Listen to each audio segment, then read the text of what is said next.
Je me suis retrouvé hier toute la journée,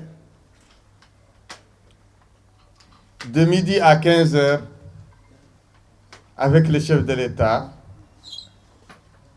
Mohamed Ould Cheikh Ghazouani. Et le débat était ouvert, le débat était serein, le débat de part et d'autre était animé de la volonté d'aboutir à des résultats, et les discussions étaient autour des questions fondamentales qui représentaient les grandes lignes, les grands thèmes du combat de Hira depuis sa naissance, du combat du Parti RAC depuis sa naissance, du combat de la coalition entre Sawab et les soutiens à Biram Da'abed depuis la naissance de cette coalition en mai 2018. Ce sont ces thèmes qui étaient à l'ordre du jour dans ma discussion avec le chef de l'État. Bien sûr, j'ai posé les problèmes, les questions de la problématique d'entente politique entre l'opposition sociale, populaire, droit de l'homiste, l'opposition vigoureuse, l'opposition de la jeunesse, l'opposition gagnante que je représente, et le pouvoir en place. Les trois étages, c'était comment décrisper les relations entre l'opposition que nous représentons et le pouvoir de Mohamed Ould Cheikh Ghazouani. D'abord,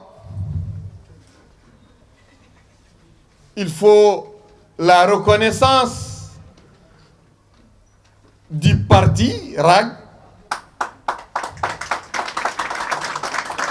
et de l'ONG des droits de l'homme, le mouvement d'idées qui s'appelle Hira Mauritanie. Il faut par ricochet reconnaître tous les autres partis et mouvements, organisations qui sont dans le même cas de figure. Il faut aussi la cessation des poursuites judiciaires à caractère politique contre les opposants mauritaniens. Bon, j'ai nommé même les hommes d'affaires Mohamed Ould Bouhammatou, Mustafa Imam Shafi'i et Mohamed Ould Dabakh. Cesser aussi les poursuites judiciaires contre tous les défenseurs des droits de l'homme, les sénateurs, les journalistes, les syndicalistes qui sont encore poursuivis dans les minutes des tribunaux mauritaniens, des poursuites à caractère politique. J'ai encore exigé la libération des militants d'Hira embastillés à Kaïdi, ceux de l'Exaïba qui ont été arrêtés au cours des événements post-électoraux. Bien sûr que le deuxième étage,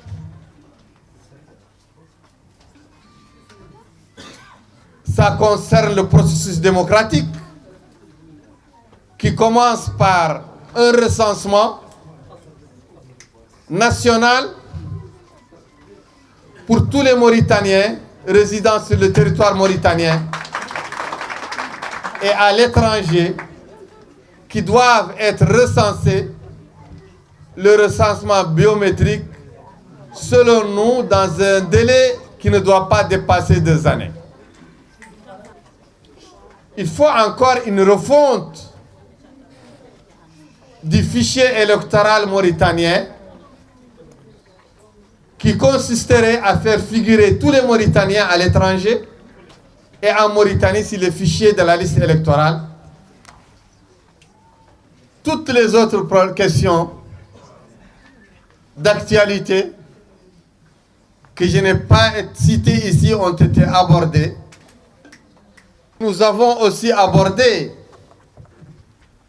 avec les chefs de l'État la question des recrutements à caractère raciste. La question des recrutements à caractère ségrégationniste. Des recrutements monocolores qui ont enfoncé la Mauritanie dans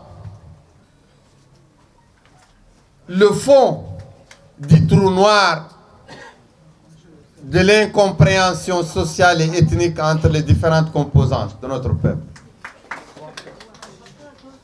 Nous avons tenu, j'ai tenu moi-même à faire les mises au point nécessaires au chef de l'État. Comment nous pouvons concevoir que les corps des officiers des différents corps d'armes, des armées et de sécurité, les corps des magistrats, les corps des administrateurs, les banquiers, les hommes d'affaires, comment puissent-ils être tous recrutés d'une seule communauté? Nous avons abordé la question de l'esclavage,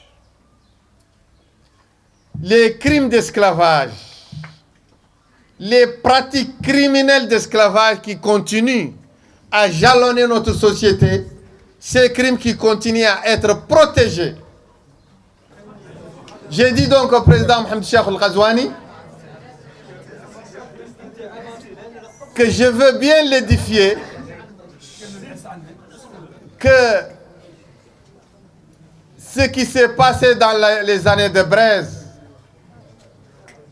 comme tuerie à caractère raciste, à caractère génocidaire contre les Noirs mauritaniens, ce qui s'est passé comme déportation contre les Noirs mauritaniens, ce qui s'est passé comme expropriation de biens et surtout de biens terriens contre les Noirs mauritaniens, ce qui s'est passé comme radiation des Noirs mauritaniens de la fonction publique, des fonctions civiles et militaires, mais aussi du privé, ce qui s'est passé comme déportation contre les Noirs mauritaniens, que tout ça n'a jamais été réglé, n'a jamais été soigné, n'a jamais été réparé. En tout cas, nous, dans la coalition qui soutient Biramda Abeid, nous avons choisi de rester dans l'opposition à ce pouvoir.